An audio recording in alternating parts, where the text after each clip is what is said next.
आदाब नाजरीन। तेलंगाना राष्ट्र समिति के कारगुजार सदर मिस्टर के.टी. रामा राव ने सीएए की टीआरएस की जानिब से इम्कानी हिमायत से मुताल्लिक़ एक अंग्रेजी अखबार में इनके नाम से मंसूब शाये इस खबर की तरदीद की कि इन्होंने ऐसी कोई बात कही थी। इन्होंने जो कुछ कहा अखबार में इसके बिल्कुल बरक्स शाये हुआ है। इन्होंने इस अखबार से मुतालबा किया कि वो इसकी तरदीद करे।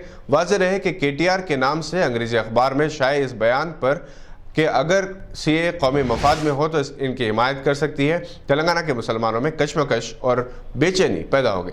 केटीआर ने अखबारी नुमाइंदों से बातचीत करते हुए ये बात कही थी कि टीआरएस ने सीए की मुखालिफत की थी, मगर इस पर ख़त्ई फैसला मिस्टर केसीआर करेंगे और अगर कौमी मफाद के हक़ में है तो इस कानून की हिमायत की जा सकती है। मिस्टर केटीआर ने एक ऐसे वक्त ये बात कही जबकि रियासत में बल्दी इंतखाबात होने वाले हैं और मुसलमानों की अक्सरियत इसकी हिमायती है। हालांकि बाज़ अहम मामलात में टीआरएस ने बीजेपी की हुकूमत का साथ दिया था। उम्मीद की जा रही है कि मिस्टर केटीआर अपने और पार्टी के मौक़िफ़ की वजाहत करेंगे। आम तौर पर यही तासुर है कि टीआरएस हुकूमत मुसलमानों की दोस्त है। इस वक्त मुसलमानों के लिए अपनी सरजमीन पर अपनी शरीयत को साबित करने का मसला सबसे अहम और पूरे मुल्क में न सिर्फ मुसलमानों बल्कि दीगर अक़वाम भी सीएए, एनआरसी और एनपीआर की मुखालिफत कर रहे हैं। पाकिस्तान के एक टीवी चैनल की खबर के मुताबिक सऊदी अरब और रूस भी सीपीईसी यानी चाइना पाकिस्तान इकोनॉमिक कॉरिडोर में शामिल होना चाहते हैं। सीपीईसी दरअसल इंफ्रास्ट्रक्चर प्रोजेक्ट है जो 63 बिलियन डॉलर्स की लागत का है। इसे समझा जाता है कि पाकिस्तान और चीन को इक़्तिसादी फ़ायदे होंगे। इस प्रोजेक्ट के तहत अफगानिस्तान, ईरान, वस्ती एशिया ममालिक के अलावा हिंदुस्तान पर भी मुस्बित असरात होंगे। सड़कें, रेल और फ़िज़ाई रास्तों को बेहतर बनाने के इक़दाम किए जा रहे हैं। इस प्रोजेक्ट पर अमरीका ने तनक़ीद की है। हैदराबाद में 40 इदारों, तंजीमों और तहरीकात की जानिब से हफ्ता 4 जनवरी को मिलेनियम मार्च जो नेकलेस रोड पर मुनज़्ज़म किया जाने वाला था, अब धरना चौक इंदिरा पार्क में होगा, जिसमें शिरकत के लिए मुख्तलिफ अजला से भी जोख दर जोख लोग आ रहे हैं। तमिल स्कॉलर नीलाई कन्नन को आज गिरफ्तार कर लिया गया है। इन्होंने गुज़िश्ता दिनों सीए, एनपीआर और एनआरसी के खिलाफ एहतजाजी जलसे के दौरान अमित शाह और मोदी के ताल्लुक से काबिल एतराज़ और काबिल गिरफ्त तकरीर की थी। इन्होंने कहा कि ताजुब है कि आखिर मुसलमानों ने अभी तक अमित शाह और मोदी को ख़त्म क्यों नहीं किया। इनके खिलाफ बीजेपी ने शिकायत दर्ज कराई थी। यहाँ ये बात काबिल ज़िक्र है कि अक्सर मुसलमानों और मुस्लिम जमातों को अहमकों की वजह से ही नुकसान हुआ है, जो गैर जिम्मेदाराना बयानात से खुद भी परेशान होते हैं और मुसलमानों को भी परेशान करते हैं। गवर्नमेंट निज़ामिया तिब्बी कॉलेज और शिफाखाना के हदूद में साफ और सब्ज़ और सादाब का तलबा और स्टाफ ने जोश व खरोश के साथ आगाज़ किया और इस अज़म का इजहार किया कि निज़ामिया तिब्बी कॉलेज और शिफाखाने को साफ़ सुथरा रखने की जिम्मेदारी हर तालिब इल्म और स्टाफ का हर रुकन कबूल करेगा, क्योंकि ये एक तहजीब याफ्ता कौम की पहचान है। प्रिंसिपल कॉलेज और additional director AYUSH department doctor Mohammad Ehsan Farooqui की निगरानी में क्लीन एंड ग्रीन प्रोग्राम का कामयाबी के साथ इनेकाद अमल में आया। डॉक्टर फारूकी के अलावा स्टाफ के अरकान और फैकल्टी मेंबर्स, सुपरिटेंडेंट हॉस्पिटल और 200 से ज़ायद तलबा ने पूरे कैंपस में न सिर्फ झाड़ू लगाई बल्कि खुद कचरा भी बाहर फेंका। इस मौके पर तकरीर करते हुए डॉक्टर एहसन फारूकी ने तलबा से कहा कि कॉलेज और हॉस्पिटल की सफाई की जिम्मेदारी तलबा पर भी है, क्योंकि हर फर्द अपने तौर पर सफाई का ख्याल रखे तो कई मसाइल हल हो सकते हैं। इन्होंने कहा कि मजहब और तालीम याफ्ता समाज की पहचान इस इलाके की हालत से होती है। इन्होंने इस बात पर अफसोस का इजहार किया कि बज़ाहिर मजहब और तालीम याफ्ता लोग भी पान और गुटखा खाकर साफ सुथरी दीवारों को ख़राब करते हैं, जिससे इनकी जहालत अपने कौमी विरसे से अदम दिलचस्पी, हिफ्ज़ान सेहत के उसूलों से लाइल्मी का पता चलता है। इन्होंने तलबा को पाबंदी के साथ क्लासेस में हाजिर रहने की तलकीन की।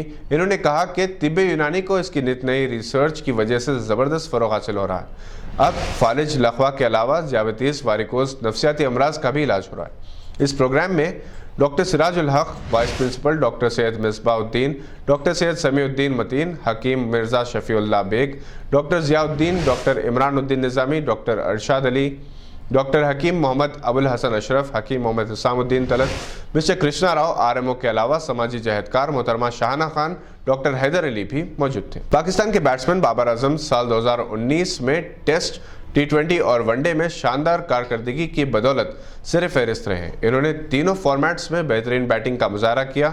6 टेस्ट में 616 रन बनाए, 3 सेंचुरियां और 6 निस्फ सेंचुरियां स्कोर की। 20 वनडे में भी 3 सेंचुरियां और 6 निस्फ सेंचुरियां स्कोर की और T20 के 10 मैचेस में 4 सेंचुरियों की मदद से 374 रन बनाए। अब डॉक्टर अब्दुल रशीद जुनैद से आलम इस्लाम की खबरें। बिस्मिल्लाहिर्रहमानिर्रहीम। आदाब नाज़रीन, 2020 کے آغاز کے پہلے روز ہی دنیا بھر میں 3,92,078 بچوں کی پیدائش ہوئی۔ اقوام متحدہ کے ادارے یونیسیف کی رپورٹ کے مطابق ہندوستان میں سال 2020 کے پہلے روز یعنی 21 جنوری کو 66,385 بچوں کی پیدائش ہوئی، جو دنیا بھر میں سب سے زیادہ بتائی جاتی ہے۔ رپورٹ کے مطابق ہندوستان کے بعد چین میں 46,299، نائجیریا میں 26,039، پاکستان میں 16,787، انڈونیشیا میں 13,020 اور امریکہ میں 10,452 بچوں کی پیدائش ہوئی۔ سب سے زیادہ ہندوستان کے دارالحکومت دہلی میں بچوں کی پیدائش بتائی جاتی ہے۔ ملیشیا میں پام آئل کی صنعت غیر متفقہ طور پر تنازع کشمیر کا شکار ہو گئی ہے۔ گزشتہ برس ستمبر کے اواخر میں ہندوستان اور ملیشیا کے تعلقات میں اس وقت سرد مہری پیدا ہو گئی تھی جب ملیشیا کے صدر مہاتیر محمد نے کشمیر کے مسئلے پر کہا تھا کہ انڈیا ہمالیائی خطے کشمیر پر حملہ اور قبضہ کیا ہے۔ ذرائع ابلاغ کے مطابق اس بیان کے بعد ہندوستانی تاجرین کو ملیشیا سے پام آئل خریدنے سے گریز کرنے کے لیے کہا گیا تھا۔ یہاں یہ بات قابل ذکر ہے کہ ہندوستان خوردنی تیل کا سب سے بڑا درآمد کنندہ ملک ہے اور اس ضرورت کو پورا کرنے کے لیے ہندوستان کا زیادہ تر انحصار ملیشیا اور انڈونیشیا پر ہے۔ ہندوستان سالانہ 9 ملین ٹن سے زائد پام آئل درآمد کرتا ہے۔ ملیشیا کی زرعی برآمدات میں پام آئل کی فروخت ایک بڑا حصہ ہے۔ ملیشیا کے سرکاری اعداد و شمار کے مطابق گزشتہ برس جنوری سے اکتوبر کے درمیان ہندوستان ملیشین پام آئل خریدنے والا سب سے بڑا ملک تھا اور اس عرصے میں ہندوستان نے ملیشیا سے 4 ملین ٹن پام آئل خریدا تھا۔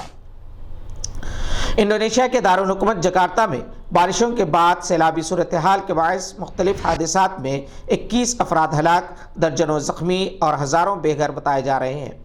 ذرائع ابلاغ کے مطابق بارش کے بعد پیدا ہونے والی سیلابی صورتحال کے باعث 30,000 افراد بے گھر اور بجلی کا نظام درہم ہو گیا ہے۔ زیادہ تر اموات لینڈ سلائڈنگ، ہائپوتھرمیا، ڈوبنے اور کرنٹ سے ہوئے ہیں۔ ماہرین موسمیات نے جکارتہ میں مزید بارشوں کی پیشن گوئی کی ہے۔ انڈونیشیا کی الیکٹرانک ایجنسی کے مطابق بتایا جاتا ہے کہ سینکڑوں کی تعداد میں فیڈرز بند کر دیے گئے، جس سے تقریباً 3 کروڑ کی آبادی متاثر بتائی جاتی ہے۔ سعودی عرب اقتصادی حیثیت کے حوالے سے G20 ممالک میں 16ویں اور غیر ملکی محفوظ اثاثوں کے حوالے سے چوتھے مقام پر آ گیا ہے۔ سعودی عرب کی قومی پیداوار 2019 کے اختتام پر 782.5 ارب ڈالر تک ریکارڈ کی گئی ہے۔ سعودی عرب کو پہلی مرتبہ G20 کی قیادت حاصل ہوئی ہے۔ 2020 کے اجلاس سعودی عرب کی قیادت میں ہوں گے اور سعودی عرب G20 کی قیادت 2020 میں نومبر کے آخر تک کرے گا۔ 21 اور 22 نومبر 2020 کو ریاض میں G20 کی سربراہ کانفرنس ہوگی۔ G20 میں 19 ممالک اور یورپی یونین کی پریزیڈنسی شامل ہے۔ ان ممالک میں امریکہ، چین، جاپان، سعودی عرب، جنوبی Korea, Argentine, Australia, Brazil, Canada, برطانیہ، France, Germany, Italy, India, Indonesia, Mexico, روس، جنوبی افریقہ اور ترکی شامل ہے۔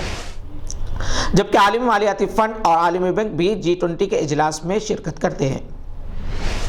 ابوظہبی کے ولی عہد و متحدہ عرب امارات کے نائب وزیر اعظم شیخ محمد بن زائد ال نہیان آج پاکستان کے ایک روزہ دورے پر پہنچ گئے، جہاں ان کا وزیر اعظم عمران خان نے نور خان ایئر بیس پر استقبال کیا۔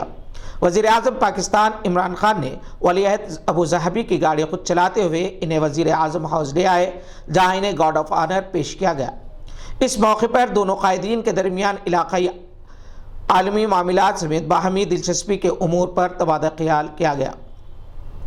افغانستان میں بدترین فضائی آلودگی کے نتیجے میں ایک ہفتے کے دوران کم از کم 17 افراد جاں بحق ہو گئے۔